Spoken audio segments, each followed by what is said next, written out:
নমিশন শুধু আমাদের আগামীতে ফটিকছড়ির রাজনৈতিক সাংগঠনিক যে কার্যক্রম এই নমিশনের উপর নির্ভর করবে আগামী ফটিকছড়ির সাংগঠনিক রহমানির। আজকে আমাদের এই বিজয় কাছে আবেদন করব, আপনি এই ফটিকছড়ির আপামর জনসাধারণের যে আশা আকাঙ্ক্ষা নিয়ে আজকে মশাল মিছিল অংশগ্রহণ করেছেন তার সুবিবেচনা আশা করি। সাথে সাথে আমাদের এই নমিশন শুধু আমাদের আগামীতে ফটিকছড়ির রাজনৈতিক সাংগঠনিক যে কার্যক্রম এই নমিশনের উপর নির্ভর করবে আগামী ফটিকছড়ির সাংগঠনিক কার্যক্রমের গতিশীল আনার। তাই আমি বিনীত আবেদন জানাবো হাইকমান্ডকে, স্থায়ী কমিটির সদস্যদের বিন্দুদের আমাদের এই নমিশন যেন পুনর্বিবেচনা করা হয়।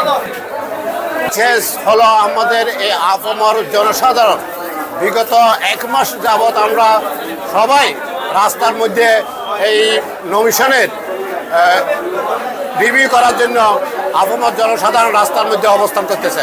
এটাই আমাদের হাইকমান্ডের কাছে মেসেজ দিচ্ছে।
Gracias.